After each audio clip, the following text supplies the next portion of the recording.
नमस्कार और मेरे इस YouTube चैनल में आपका स्वागत है। आज मैं आपके लिए एक ऐसी सिद्ध ताबीज़ का उपाय लाया हूँ मैं। एक ज़बरदस्त उपाय है, ज़बरदस्त ताबीज़ है ये। ये एक बार ताबीज़ अगर आपने की तो ज़िंदगी भर आपके लिए कोई भी खतरा नहीं रहेगा। चाहे वो तांत्रिक क्रिया का हो, तंत्र, मंत्र, यंत्र, शाबर मंत्र, कोई भी मंत्र हो, तो इससे आपकी पूरी सुरक्षा होगी। या आप किसी को भी बना के दोगे तो उसकी सुरक्षा होगी। ये बहुत ही जबरदस्त है और आपको किसी भी पुस्तक में या चैनल में आपको ये ताबीज नहीं मिलेगी। ये गुरु गुरु कृपा की बाद ही ये मिलती है। तो मैं ये आपके लिए लाया हूँ आज। ये आप सिद्ध करके अपने लिए बनाइए या दूसरों के लिए बनाइए। तो मेरी आपसे नम्र विनती है कि अगर अभी तक आपने मेरा ये चैनल सब्सक्राइब नहीं किया है तो आप जल्दी से मेरा चैनल सब्सक्राइब कीजिए और बेल आइकन दबाना ना भूलिएगा। मैं आपको बहुत आभारी रहूँगा और इस वीडियो को आप ज़्यादा से ज़्यादा लाइक और शेयर कीजिए ताकि दूसरे लोगों को भी जो ज़रूरतमंद है उनके लिए भी ये फ़ायदेमंद रहे, उनके उपयोग में आए और आपको भी इससे पुण्य लाभ मिल जाए। तो जो भी मैंने पहले बताया आपको, ये ज़बरदस्त एक ताबीज़ है और इसको अगर एक बार आपने बनाया तो इसको फिर जिंदगी भर आपको कोई भी तंत्र शक्ति से या मंत्र से डरने की जरूरत नहीं है। कोई भी आपका बाल भी नहीं बांका करेगा, कर सकता है। तो आपको जो तंत्र है या तांत्रिक मंत्र है, इससे भी आपको उससे सुरक्षा मिलेगी।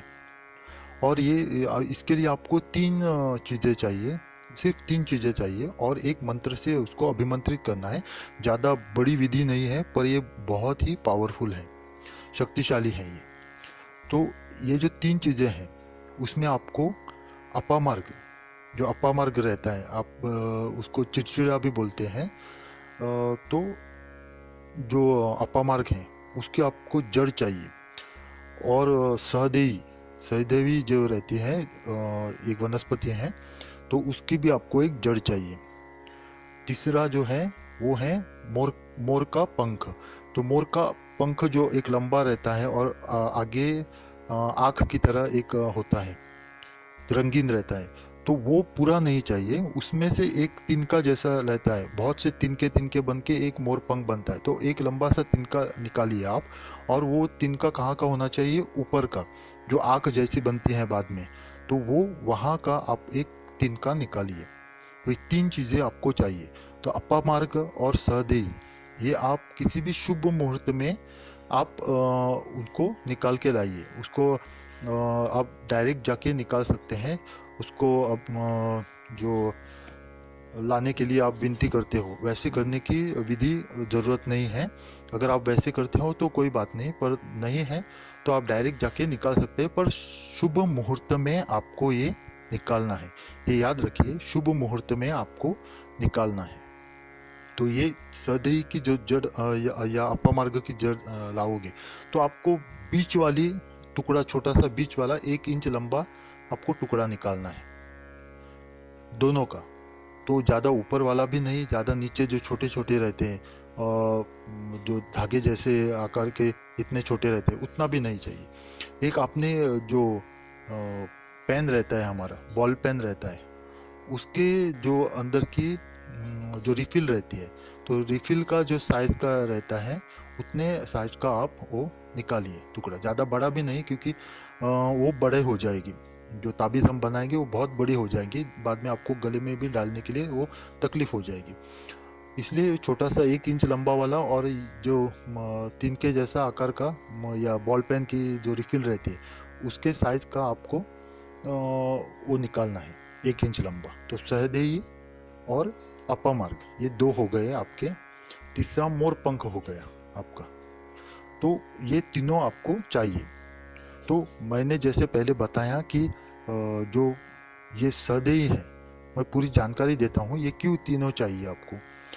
तो जो हमारा तांत्रिक मंत्र रहता है और यंत्र रहता है, ये तांत्रिक मंत्र, यंत्र, ये जो इसके आधार से आप पे अगर किसी ने कुछ अभिचार ये प्रयोग किया है, तो इससे सधी और जो अपामार्ग है, जो इसको इन सबको अभिमंत्रित बाद में करना है। तो अभिमंत्रित हो जाने के बाद ये तांत्रिक मंत्र या तंत्र से, तांत्रिक शक्ति से और यंत्र की शक्ति से आपको बचाएगा। ये सुरक्षा, पूरा शरीर को आपके सुरक्षा कवच ये बनाएगा जब तक आप गले में धारण करोगे वो। दूसरा है वैदिक मंत्र। जो वैदिक मंत्र में भी कुछ प्रयोग रहते हैं दूसरों को ये करने के लिए, तो वो भी, उससे भी आपको ये मोर पंख का जो तिनका है वो बचाएगा आपको। तो ये हो गया। अभी रह गया शाबर मंत्र। तो जो हम मंत्र से अभिमंत्रित कहते हैं, मैं विधि पूरी बताऊंगा आपको कैसे करना है। तो जो गोरक्षनाथ का मंत्र है, इससे अभिमंत्रित ये पूरी ताबीज करने के बाद, ये तीनों जो चीजें हैं वो करने के बाद, तो ये जो तीनों में गुरु गोरक्षनाथ का जो मंत्र शक्ति आप डालोगे, तो उससे आपको शाबर मंत्र से भी वो बचाएगा। तो वैसे तो अगर आपने किसी का बुरा नहीं किया, तो तांत्रिक मंत्र हो या कोई भी तंत्र हो या यंत्र हो या वैदिक मंत्र हो या शाबर मंत्र हो, आपका कुछ भी नहीं बिगाड़ेगा। अगर आपने किसी का कुछ बिगाड़ा नहीं है तो ऐसे ही द्वेष के कारण अगर किसी ने आप पे कुछ प्रयोग किया इन वैदिक मंत्र या तंत्र यंत्र शाबर मंत्र से, आप पे कुछ बुरा किया, तो आप पे कोई असर नहीं होगा। क्योंकि ये जो है, अगर तामसिक भी है थोड़े मंत्र, फिर भी ये सात्विक इसमें आते हैं, तो वो कभी भी किसी का बुरा ऐसे ही नहीं करते हैं। अगर आपने किसी का बुरा किया और उसने आप पे प्रयोग किया तो ही आपको लग जाता है। तो वैसे डरने की जरूरत नहीं है। पर अगर आपने किसी का बुरा किया और बाद में पछतावा हो गया आपको, और फिर भी उसने कुछ अभिचार किया आप पे ऊपर, तो आपको लग सकता है। तो इससे आप ये ताबीज से बच सकते हैं। और बाद में आप ये निश्चय कीजिए कि किसी का बुरा नहीं करेंगे आप। और जो काला जादू है, वो काला जादू में ऐसा कुछ नहीं है कि आप किसी का बुरा ना करो और वो आप पे कुछ काला जादू करे तो आपको लगेगा नहीं। ऐसा नहीं है, आपको लगेगा ही वो काला जादू किया तो। और जो करता है उसको भी लगता है थोड़े थोड़ी मात्रा में। तो ये काला जादू से भी ये आपको तीनों चीजें बचाएंगी काला जादू से। ये चौथा तो रहेगा, हमने आपको बताया कि वैदिक मंत्र है, तांत्रिक मंत्र, तंत्र, यंत्र है, शाबर मंत्र है।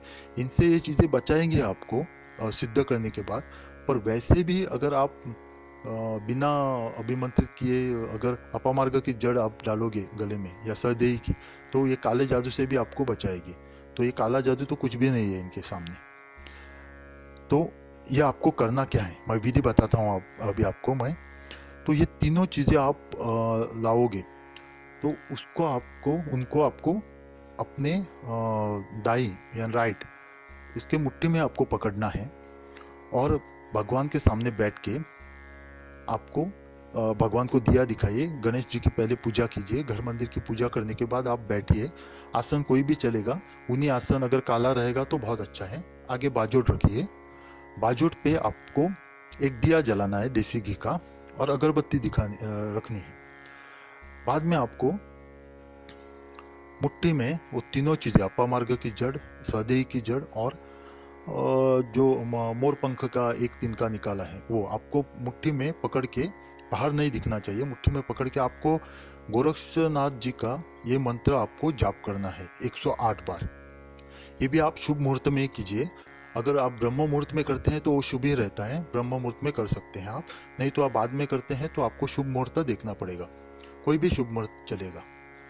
तो उसमें आपको एक गोरक्षनाथ जी का जो शाबर मंत्र मैंने स्क्रीन पे दिया है, वो आपको 108 बार जाप करना है। तो मंत्र इस प्रकार है: ओम गोरक्षनाथाय नमः, ओम गोरक्षनाथाय नमः। ये ये मंत्र पूरा इस प्रकार है: ओम चैतन्य गोरक्षनाथाय नमः, ओम चैतन्य गोरक्षनाथाय नमः। ये मंत्र आपको 108 बार बोलना है। बाद में आपको मुट्ठी खोल के धीरे से आपको एक फूंक मारनी है उन तीनों चीजों पे। ये करने के बाद आपको क्या करना है, तीनों को एक आपको काला कपड़ा रहता है, उसमें काले कपड़े में आपको डालना है, वो सूती कपड़ा होना चाहिए, कॉटन का। उसमें डाल के एक छोटी सी ताबीज करिए, काले धागे से उसको बांध दीजिए। अगर आप नहाते वक्त आप अगर निकाल सकते हो तो वैसा ही रखिए आप, नहीं तो आपको वो प्लास्टिक के एक कागज रहता है प्लास्टिक का, या थैली बाजार में मिलती है प्लास्टिक की, वो लाइए, उससे पूरी तरह से ढक दीजिए और ऊपर से काला धागा इतना मजबूत से बांधिए कि वो पानी अंदर न जा सके। बाद में आप ऊपर से नहा भी सकते हैं, नहीं तो अंदर की चीजें खराब हो जाएगी आपको। तो इतना करने के बाद वो ताबीज तैयार होती है। तो ताबीज आपको वो बाजूट पे रखनी है वहां पे, उसको उसकी यथाशक्ति पूजा कीजिए, गंध पुष्प धूप दीप दिखाइए, अगरबत्ती दिखाइए और पुष्प डालिए। और पूजा पूजा हो जाने के बाद आपको एक माला रुद्राक्ष की माला पे गोमुखी में मत डाल के आपको यही मंत्र, आपको ओम चैतन्य गोरक्षनाथाय नमः, ये मंत्र आपको 108 बार और एक बार बोलना है। ये जाप करने के बाद आपकी जो ताबीज है वो सिद्ध हो गई। बाद में उठा के आप उस पे काले धागे में या लाल धागे में आपको बांध के गले में डालना है। जब तक ये ताबीज आपके गले में रहेगी, कोई भी तंत्र मंत्र यंत्र या कुछ भी काला जादू या ऊपरी हवा शक्ति बाधा कुछ भी आपको नहीं करेगा। आप ये करके देखिए, मैं दावे के साथ कहता हूँ, ये करके देखिए, आपको इससे 100% फायदा मिलेगा, 100% फायदा मिलेगा आपको। तो आप ये कीजिए। और अगर किसी को बाधा है तो वो ये ताबीज आप दूसरे को भी करके दे सकते हैं। तो ये उपाय आप कीजिए और इसका चमत्कार देखिए। मेरी आपसे नम्र विनती है कि अगर अभी तक आपने मेरा चैनल सब्सक्राइब नहीं किया है तो आप जल्दी से मेरा चैनल सब्सक्राइब कीजिए, ताकि आगे भी आने वाली वीडियो आपको जल्दी से मिले। और बेल आइकन दबाना ना भूलिएगा। मैं आपको बहुत आभारी रहूंगा। आपका कल्याण हो। ओम नमः शिवाय।